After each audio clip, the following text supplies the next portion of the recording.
जेव्हापासून मला कामावर ठेवले होते तेव्हापासून मी खूप आनंदी होतो. कारण माझ्या पगाराव्यतिरिक्त त्या मला दररोज 200 रुपये तर कधी 400 रुपये द्यायचे. मालकिनीने मला पहिल्यांदा 200 रुपयांची नोट दिली तेव्हा आश्चर्याने मी तिच्याकडे बघत होतो. तिने माझे केस विस्कटले आणि म्हणाली की तू खूप देखणा आहेस, तरुण आहेस आणि तुझ्या वयाच्या मुलांची तर खूप मज्जा आहे, असं सांगून हसत हसत तिथून निघून गेली. मालकिनीचे शब्द असे होते की मी विचारात हरवून गेलो. कारण ती साधारण 38 वर्षांची बाई होती, पण सर्व प्रकारचे रंगीबेरंगी कपडे मोठ्या आनंदाने घालत होती. मेकअप नेहमीच करत होती आणि स्वतःच्या फिटनेसचीही पूर्णपणे काळजी घेत होती. काही वेळानंतर मालकीन परत माझ्याकडे आल्या आणि म्हणाल्या की एवढा का घाबरलेला आहेस, असं म्हणून तिने स्मित हास्य केले आणि त्यांनी माझ्या खांद्यावर थापट मारली आणि म्हणाल्या की तुला आणखी पैसे लागले तर मला सांग, लाजू नकोस. तिने एक डोळा बंद केला होता. मी फक्त तिच्याकडे बघत राहिलो. किती विचित्र बाई होती ती. श्रीमंत माणूस होता पण म्हातारा होता. वयाच्या 80व्या वर्षी सुद्धा संपूर्ण व्यवसाय त्याने एकट्याने सांभाळला होता. तो बाहेरच्या देशातही जात होता. त्या दोघांना मुलबाळ नव्हतं. शॉपिंग आणि दुसऱ्या ऍक्टिव्हिटी मध्ये मालकीन जास्त वेळ घालवत होती.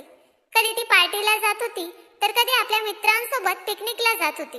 ती जेव्हा घरी असायची तेव्हा ती नोकरांसोबत हसत मस्करी करत राहायची. मी गरीब होतो पण तरुण होतो. माझे वय 30 वर्ष होते. गरीब असूनही मी 12वी पर्यंत शिकलो, पण मला कुठेही नोकरी मिळाली नाही. म्हणून मी एका मालकिनीच्या घरी नोकरी करत होतो. इथे काम देखील जास्त नव्हते आणि पगार देखील खूप चांगला मिळत होता. तसं सर्व काही ठीकठाक होतं, पण मला मालकिनीची एक गोष्ट खूप विचित्र वाटत होती. ती म्हणजे की या घरात एकही महिला नोकर नव्हती. सगळे पुरुषच होते आणि मालकीनबाई पुरुषांकडूनच सगळी कामं करून घेत होत्या. स्वयंपाकघरात जेवण बनवण्यासाठी देखील एक पुरुषच नोकर होता. मुख्यतः माझं काम एवढंच होतं की मी माझ्या मालकिणीसोबत कायम राहायचो. ती जिथे जायची तिथे ती मला सोबत घेऊन जायची. मला ही ड्रायव्हिंग माहित होतं, त्यामुळे मी पण गाडी चालवायचो. खरं तर माझी मज्जाच होती. ती जिथे पण पार्टीला जायची तिथे मला सोबत घेऊन जात होती आणि तिच्या सोबतच टेबलवर बसून खाऊ पिऊ घालत होती आणि ती मला कामाव्यतिरिक्त देखील पैसे देत होती. त्यामुळे मी तिची सगळी कामे पळतच करत होतो. तसं तर माझं नाव सचिन होतं, पण मालकीन मला सची म्हणून हाक मारत होती. मी सुद्धा माझ्या मालकिनीचे काम खूप आनंदाने करायचो. कधी कधी मालकीन आनंदाने मला पैसे द्यायची. एक दिवस मी माझ्या मालकिनीसोबत हॉटेलमध्ये बसलो होतो.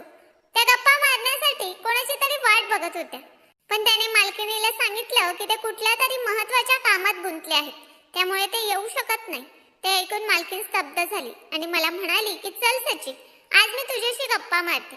ती मला माझ्याबद्दल विचारू लागली, पण गप्पा मारत असताना माहित नाही त्यांना काय झालं होतं.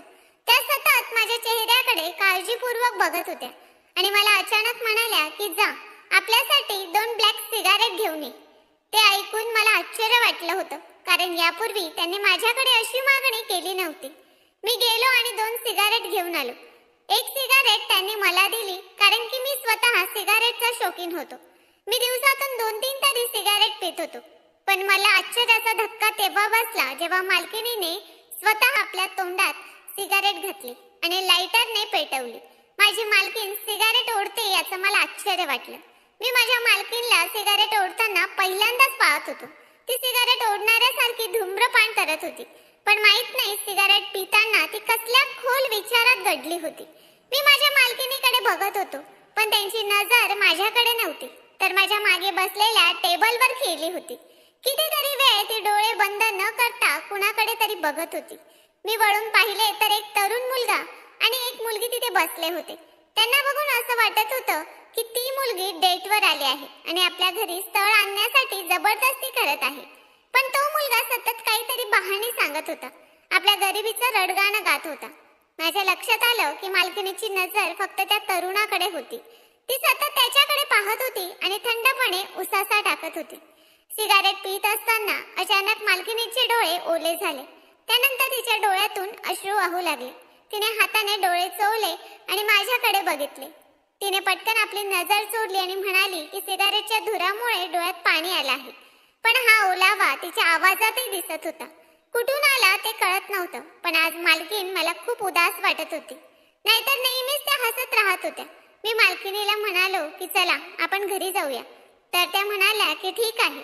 मग त्यांनी समोर ठेवलेल्या प्लेटमधून एक टिश्यू पेपर घेतला आणि आपल्या पर्समधून पेन काढला आणि त्या टिश्यू पेपरवर काहीतरी लिहिले. तिने तो गुंडाळला आणि मला दिला आणि म्हणाली की हे तुझ्या मागे बसलेल्या तरुणाला दे आणि त्याला सांग की मी ते दिलं आहे. मी तो टिश्यू पेपर घेतला आणि त्या तरुणाकडे दिला. तो माझ्याकडे बघू लागला आणि त्याच्या समोर बसलेली मुलगी देखील माझ्याकडे बघत होती. तो म्हणाला की हे काय आहे. मी मागे मालकिनीकडे बोट दाखवले.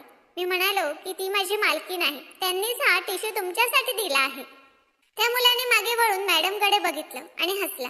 मग त्याने टिश्यू उघडून पाहिलं आणि हसतच आपल्या खिशात घातला. मला तर काही समजत नव्हतं की नेमकं हे काय होत आहे. जर तो तरुण माझ्या मालकिनीच्या ओळखीचा असता तर तो उठून त्यांच्यासोबत बोलायला नक्कीच आला असता.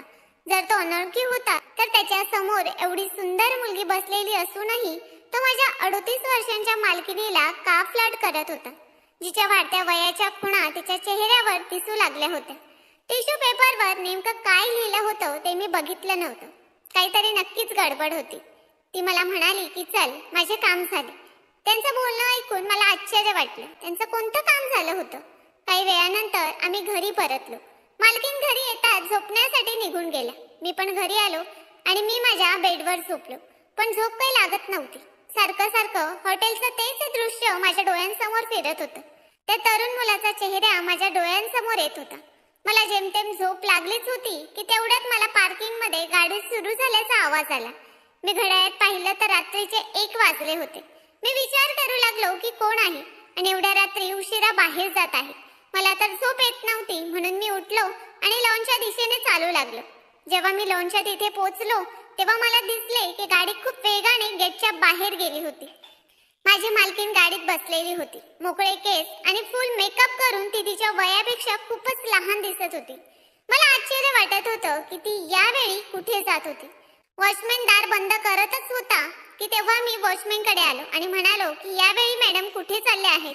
माझं बोलणं ऐकून त्याने माझ्याकडे रागाने पाहिले आणि म्हणाला की असा प्रश्न विचारणारा तू कोण आहेस. हा प्रश्न तर कधी मालकांनी देखील मॅडमला विचारला नाही की रात्रीच्या यावेळी त्या कुठे जातात.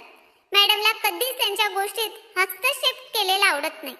वॉचमॅनचं बोलणं ऐकून मी पुन्हा माझ्या खोलीत आलो आणि विचार करू लागलो की याचा अर्थ मालकीण सुरुवातीपासूनच यावेळी बाहेर जाते आणि मालक देखील त्यांना नकार देत नाही. पण यावेळी ते एवढा मेकअप करून कुठे जातात. पहाटे 5च्या सुमारास गाडीचा हॉर्नचा आवाज ऐकू आला. ही मालकींचीच गाडी होती. गाडीचा आवाज ऐकून आम्ही सर्व क्वार्टरमधून घरामध्ये आलो. मी घरात प्रवेश केला. मी सकाळी 7 वाजेला कामाबद्दल विचारण्यासाठी मालकींजवळ आलो होतो. पण त्यांचा नोकर म्हणाला की ते आता झोपलेले आहेत. जेव्हा ते उठतील तेव्हा आम्ही तुला बोलवू. मालक परदेशात होते आणि जेव्हा ते घरी येत होते तरीही दोघं वेगवेगळ्या रूममध्येच झोपत होते. माझ्या एक गोष्ट लक्षात आली होती की मालक जास्त करून परदेशातच राहत होते आणि जेव्हा पण कधी घरी येत होते मालकीनबाईंचा मूड खराब होत होता.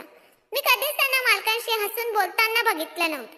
दुसऱ्या दिवशी जेव्हा मी मालकिनीला घेऊन बाहेर गेलो तेव्हा त्या मला त्याच हॉटेलमध्ये घेऊन गेला जिथे तो तरुण मुलगा आम्हाला भेटला होता. यावेळेस मी जे काही बघितलं ते पाहून तर मला आश्चर्याचा धक्काच बसला. जेव्हा आम्ही हॉटेलमध्ये गेलो तेव्हा तो मुलगा त्या ठिकाणी उपस्थित होता आणि घड्याळात पाहत होता. मला असं वाटलं जणू तो मालकींचीच वाट बघत बसलेला होता. जशी त्या तरुणाची नजर मालकिनीवर पडली तो पटकन हसतच उभा राहिला. मालकीन देखील त्याच्याकडे बघून हसली आणि मला म्हणाली की तू बाहेर गाडीत जाऊन बस, मी स्वतः जेवण करून बाहेर येते. ते ऐकून मला फार आश्चर्य वाटलं कारण त्या जेव्हा कधी आपल्या मित्रांना भेटायला येत होत्या मला सोबतच बसून जेवू घालत होत्या. पण कधीच मला असं बाहेर पाठवलं नव्हतं. मी गोंधळून म्हणालो ठीक आहे मॅडम. जसा मी बाहेर जाऊ लागलो मालकिनीने मला 500 रुपये दिले आणि म्हणाली की बाहेर जाऊन काहीतरी